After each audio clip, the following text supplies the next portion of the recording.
Good afternoon. Thank you for joining us for today's POAM podcast. Live and in person today, we have Dave LaMontagne and Gordana Masavsky, along with me, Jim Tiganelli. We are live actually from the POAM offices at 27056 Joy Road in Redford. And for those of you that got the memo and know that we were live at this particular time, we're welcoming your tweets, if I said that right, or your Facebook posts at MIPOAM on Twitter and at MIPOAM on Facebook. Dave is over here today actually monitoring these, and if we do get questions during the broadcast, we're going to do our best to deal with them. Those who may see this at a later date that choose to send something along, we will certainly go over them all and do what we can to respond to them and reply to them, and we're looking for ideas you might have regarding today's broadcast and any future topics that you might like to have us cover.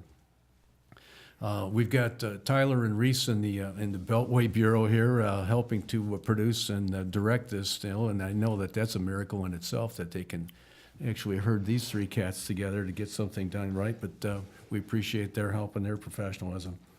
Now, we're here today to talk a little bit about, and I get these questions, actually was in Lansing only today where they're asking a question about staffing. And people don't seem to understand what an impact it has, and I know that you've had several questions on this, and I thought perhaps between us and maybe anybody that communicates with us from the outside, maybe we could deal with some of your thoughts on it. We want to talk a little bit today about the difficulty that police officers are facing with regard to low staffing and, why that's happening. And you two obviously are retired police officers, you from Fraser and Dave here from Monroe. And so you guys can talk, let us know what the loss of officers or decline of sworn officers kind of entering the workforce today, how that's affecting everybody else with regard to, I've heard over and over that officers are working like 16 plus hours. Yeah, that's for I mean, sure. that's insane. Well, it's unavoidable, and we know that, and this comes from Lansing statistics, not our own, that since 2001, the number of sworn officers in Michigan had gone down by about 20%. And while that might be somewhat population-driven in some of the larger towns like Detroit or Flint or Saginaw or Pontiac and such, the geographic area, the amount of crime and things that continue to occur really sometimes are even enhanced by poor economic times.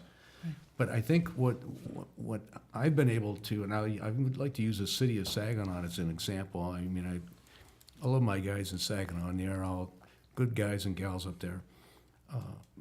But at one point in time, in 2001, we had 173 sworn officers there. Literally at 11 o'clock, between 11 and 12 o'clock at night, you had 30 cars on the road in the city of Saginaw. Last night, we had 4. Oh, my God. Okay, and it's not because crime has gone down by 90%. It's because, and really the population that is reduced, that does not reduce the amount of crime that goes on. I mean, some of those that are left behind are where some of that stuff occurs.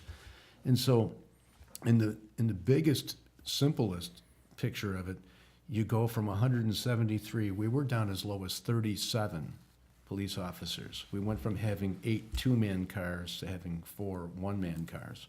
These are the types of things that occur. And now we're back up to about 50, I think I heard today, 57 or 59. So, and they're so enthused about the fact that they've gone from 39, say, to 59. But most of the people that are there don't recall having worked with 170. And, you mentioned a number of things, and I'll just go through them briefly, and I know Dave has his own examples. But in Saginaw in 2001, we had about 24 what were called community police officers. And I think you've even asked about that as, like a community policing officer. It was more than a title. It was actually a way of policing where they would put you in a specific neighborhood, maybe even in plain clothes, maybe even going to church functions, maybe as a police officer, but you were the neighborhood. If you go back 50 years, you were like the beat cop. Right. This was our guy. When we had a problem, we called Gordana. we didn't call the police department. Gordana could handle it. And we had more than 20 of those in the city of Saginaw in 2001. Now, that's when you had 170 cops. Now you have 59. You have, I think there's one community policing officer, and that's just like he's sort of an ombudsman. Take that to the other extreme you mentioned, overtime. When you try to fill 170 8-hour slots, for that platoon or that department, and you take it and you have to fill that number of slots with a third as many people, it's just unavoidable that you're going to have, because people still get sick, people still take a vacation, and emergencies still happen. So the staffing thing has just, it's got a dozen tentacles.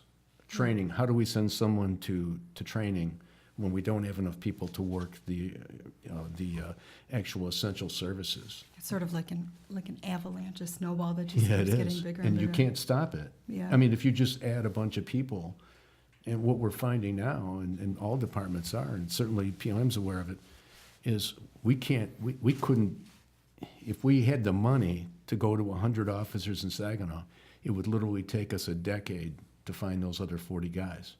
Because this job is not one that you post on a board and say, hey, you want to be a police officer?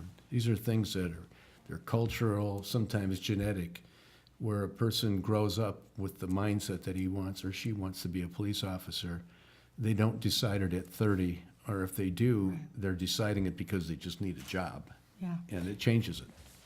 So, Dave, you are very recently retired as a law enforcement. Yes. What's happening here? I mean, Well, I think if you really need to back up and start talking about, why is this occurring? right. And, this profession has been diminished by the media. The prestige of the profession has been diminished significantly. The benefits, the paid benefits have been diminished for a variety of reasons. And there, Jim mentioned 9/11, and 9/11 seems to be the line of delineation that talks about, how many officers were on the job then and then now. And there's over 6,000 open police jobs in this state. And this is a significant problem that it's not, as Jim mentioned, it could take a decade to fix it. It's not going away anytime soon. So, Those aren't unfunded jobs, those are unfilled jobs, right? yeah, like there's places you talk about, Jim, that don't have any issues, offer good pay, offer good benefits, and they still can't hire people. Sterling Heights, Livonia, two of the finest towns in the state, can't hire enough people. So I think that, you got to understand that, the diminishment of the prestige of the job is a significant driving force. You think about millennials and, as they decide, what do they want to do for a career or a job or whatever they're doing that week. This ain't it, right? This job is difficult to get. It's difficult to keep. Requires significant commitment, and not everybody can do that.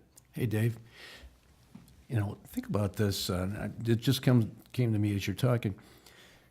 Over the years, I remember having many occasions where certain communities, I remember when Houston went crazy 30 years ago in the oil boom and such, and everybody in Michigan was able to leave and go get a job in Houston. And then there was the South Florida times. You know what? I don't remember. Now, here we are with 6,000 open jobs. I don't see this urgency to recruit, or for people in other states to say, hey, I'm going to Michigan where I can be a police officer. And I think I know the answer to why they're not coming here. I mean, teachers go to North Carolina or whatever. Give me your idea, or maybe Gordon, if you've read these things, how come everybody isn't running to Michigan to get a job as a police officer, even if there's a job available? Well, I think that's an interesting point that you bring up, and you know full well that we've been in Washington, D.C. advocating on behalf of local law enforcement on this particular issue. And, if you think about this state, we're like basically a one-horse town, right? We do one thing, we make cars, right? So when people think about, am I going to go to Michigan to take a job, this is not necessarily something that crops up. And locally, police departments and to a larger extent, the state doesn't do any kind of advertising. They don't do any kind of promotions. They're not trying to acquire new members, or they're not trying to reach out to people in other states, come to Michigan and take this job. So, there's a number of forces outside of our control, as the union representing the vast majority of police officers in this state. So we don't necessarily, get to tell the state, hey, maybe you should talk about, coming to this state, getting this job and doing this career here. You know, Dave, maybe I'm an old free market guy, probably. But it would seem to me that if people really had a need for them and they really wanted to hire them, who would have to tell them to go recruit out of state? I mean, did someone tell Houston? Did someone tell Fort Lauderdale? Did someone tell Phoenix? My guess is what happens is we've made this job in Michigan, as you indicated, this is an honorable occupation, always has been, continues to be. But this is a job, and yeah, we are more monitored than probably anyone on earth. Body camera, body mic, rear seat camera, GPS, drones. Gosh, you name it. I mean, you can't. I won't even tell you about the things you can't do in this job anymore. But what I think has happened, and you've spent a lot of time with our legislative program in Michigan here. Why is it that guys aren't thriving to come here, and do you think the reason that a lot of this organized recruiting doesn't happen is because no one comes to the table and says, oh gosh, I'd love to come to Michigan? Do you think that the contracts, do you think there are other mitigating factors here that have caused guys in other states to say, I wouldn't go if they asked, type of a thing, to Michigan? Well, I don't know if you can, break it down in terms of, contractual issues. I think that, overall, the profession is viewed dimly now when it was not always the case, as you mentioned. We still feel like this is an honorable profession. And most of the people we represent think this is an honorable profession, but we're in the minority, right? So it used to be that, when you grew up as a kid, people looked at police officers and they were, people of integrity and honesty and somebody that you could go to if you were in trouble. And now it's like, if you don't shape up, Junior, the policeman's going to take you to jail kind of discussion. So there's a number of factors driving this thing. A lot of it has to do with, our state requires a licensing component, and you have a year from obtaining that license to get a police job someplace. And it kind of drives people to, go to work to places they don't necessarily want to work at, and then that doesn't lead necessarily to good outcomes. So they take the first job that's available. That's right. They only got a year. Let me follow up on that if I could. In Ann Arbor, okay, we call it the pearly gates. I mean, what is it, 6 square miles surrounded by reality? I mean, it's a great town to go to work in. As a Right. police officer, nobody's going to reject this place.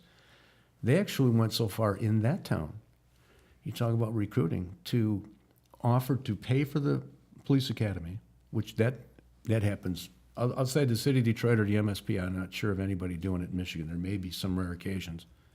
But they said they would send up to 5 people to the police academy, pay them their wage, provide them health care, and provide them seniority on successful completion of the academy. And they only got 1 person in Ann Arbor. So I'm inclined to think that all these things that you've mentioned, Dave, and then maybe we've all talked about, are true. But I do think Michigan is different. And you remember the right to work discussions a few years ago, back in 2012, Ollie? The reason that we need to have this right to work program is because it'll attract more talented people to come to Michigan.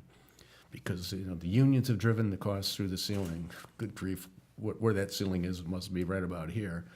And what's happened is, in spite of all that, I don't see all these guys saying, "Hey, well, now Michigan is the place to be." I think Michigan has all the issues that all the states do, as far as the honor of a police officer, the continual tracking of everything you do, and if you watch the news, we all just put a uniform on at night because we just want to go do something bad. There's none of this good stuff. But I think Michigan's got its own anchor hanging around itself at the same time, and I think a lot of it is what the legislature and the economy has done, ultimately placed on the backs of those collective bargaining agreements. I'm glad that you actually brought that up, because Dave, you're obviously not only a retired police officer, but a very active business agent who's also been quite active in Lansing. And so can you tell us what you're currently involved in trying to attract more people to become police officers and fill these positions? Yeah, that's a great question. You know, we spend a tremendous amount of time, both at Washington D.C. and in Lansing, advocating for, you know, local police officers. And the issue is that, you know, they've driven down. I say they. I'm talking about, you know, the people that sit across the bargaining table from us have driven down the level of benefit and the level of pay to the point where Jim will tell you he's got people that he represents that are getting government assistance that they can't afford to feed their kids. Their kids are in school getting free lunches. And if you want to have a, you know, this is not the profession where, you know, you want to be having those discussions, right? It's supposed to be highly paid, highly trained, tremendous amount of authority, tremendous amount of responsibility. And when you drive down these benefits and you drive down you diminish the prestige of the job, you're not going to get the best candidates. And that is something that municipalities all across this state have been struggling with recently, is they're lowering their standards. And, you know, nobody seems to want to talk about the benefit side of it, that, you know, they cry the blues, cry poverty. In some cases, you know, they're real issues. We understand that.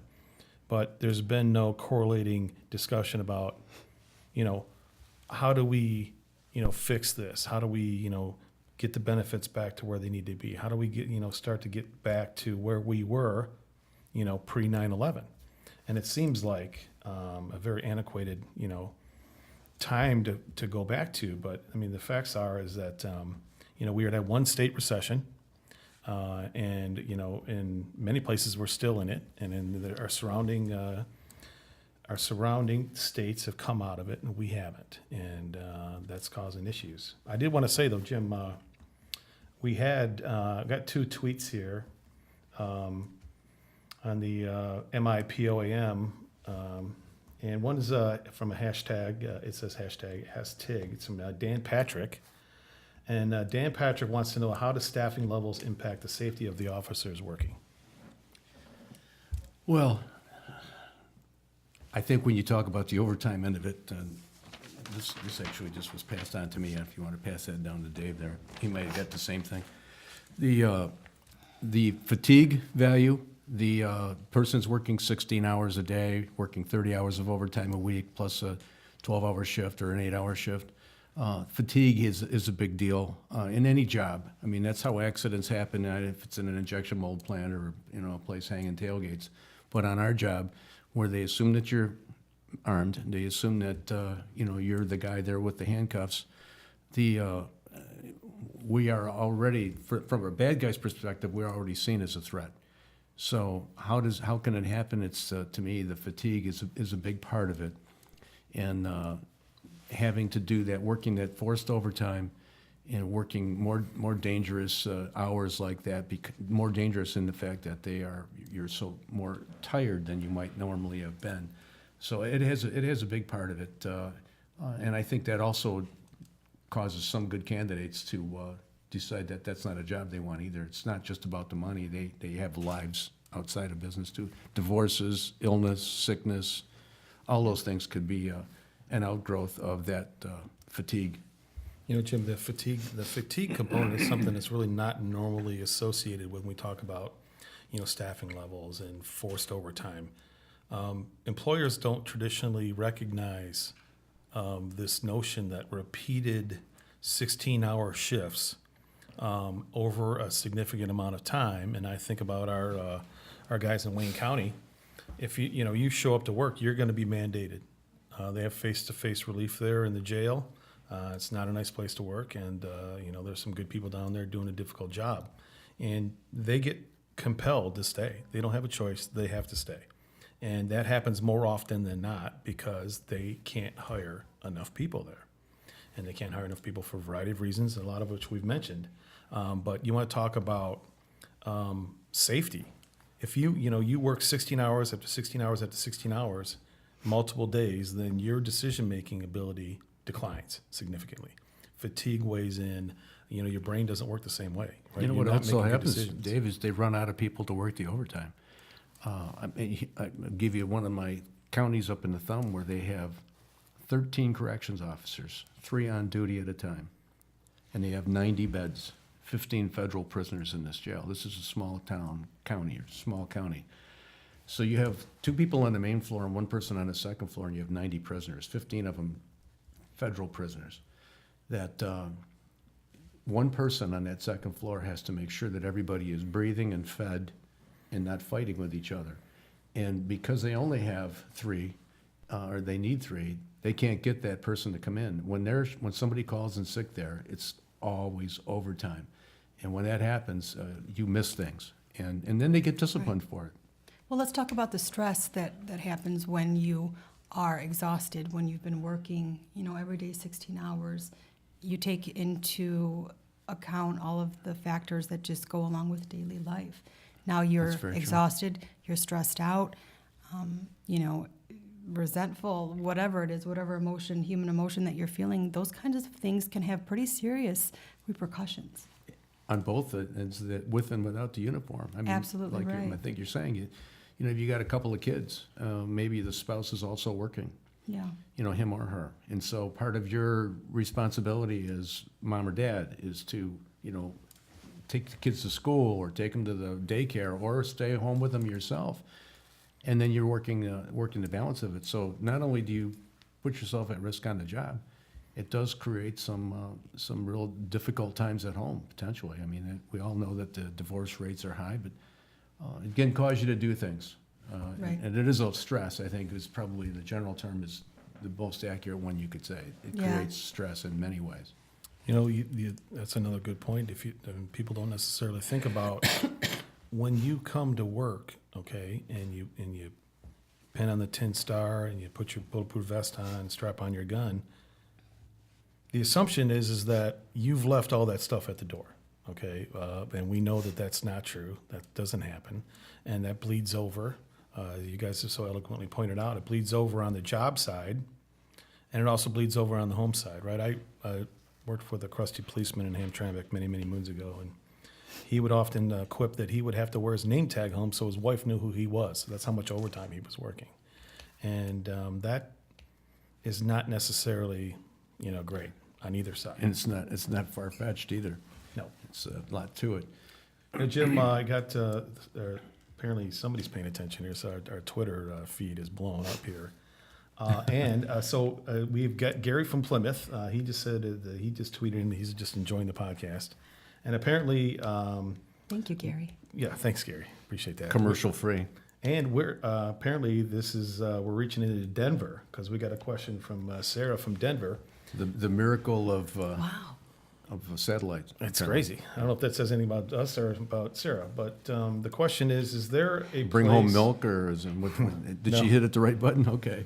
Is there a place or website I can go to find available jobs? So good question. The POAM website, we post job openings that we get sent all the time. And people can always go to POAM.net and look on there, and they'll find job sites posted on there. The MCOL's website has job postings on there, and you see that that appears in our Twitter feed because we have some fine folks that help us out with that stuff, as you guys know, and those things appear. Like we'll put those job openings, and it'll appear on our Twitter feed. It appears on our Facebook page, and you can always go there.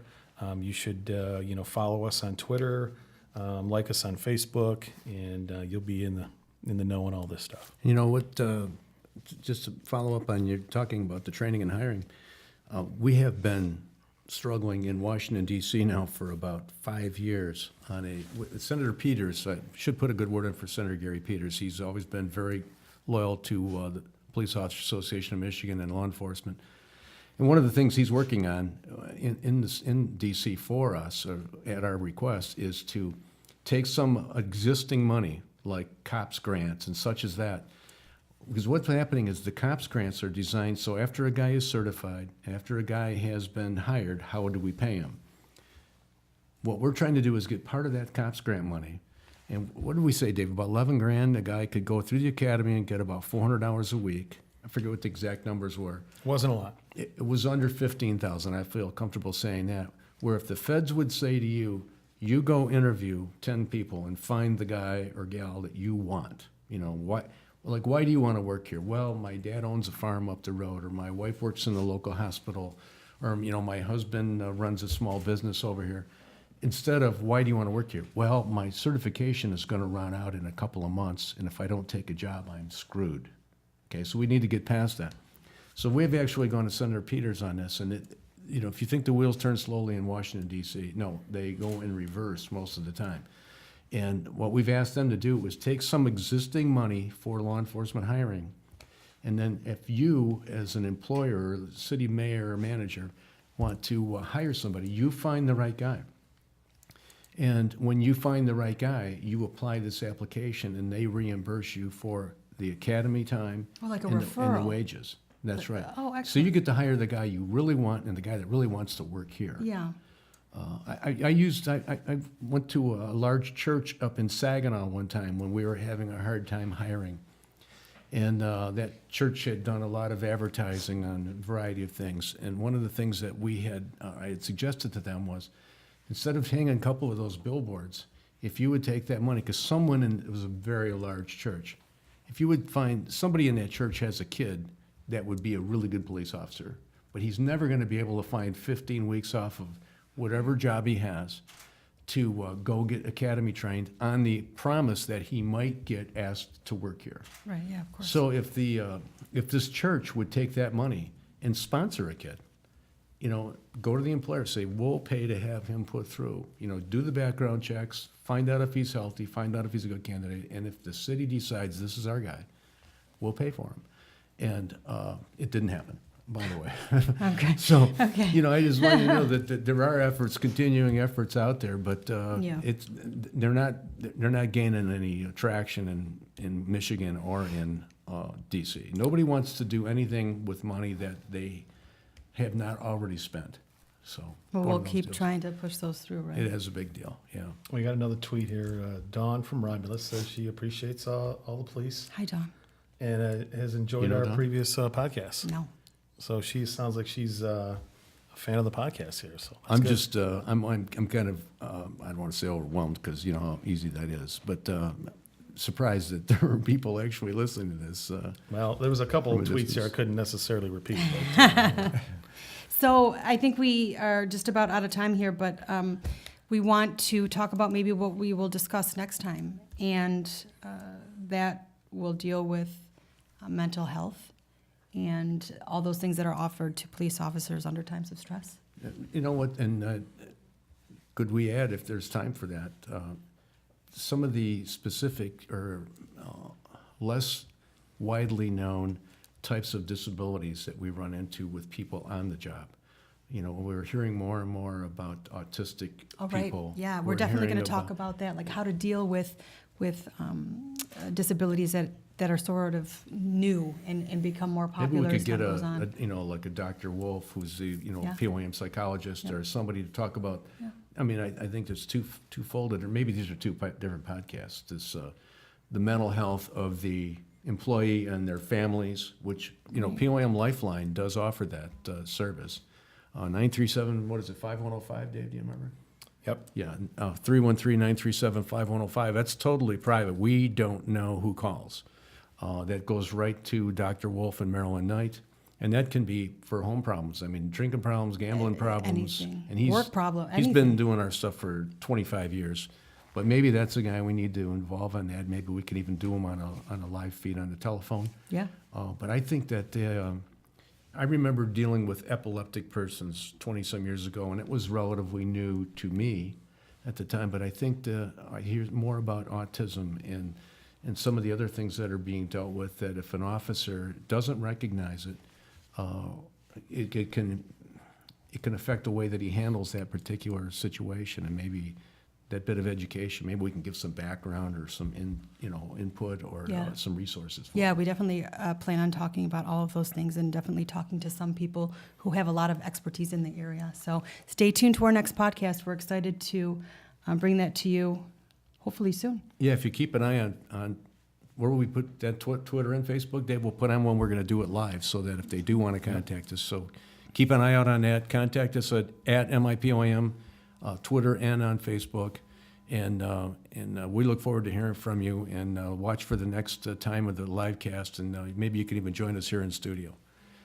So thanks All a right. lot. Thank you guys both for today, and Thank you. thanks to Reese and Tyler from the Beltway Bureau. And, well, I guess we'll have to wait to see what it looks like when you're done. I don't know. We maybe giving all this credit too early, but Right. thank you all. Appreciate it. Have a good See day. us next time.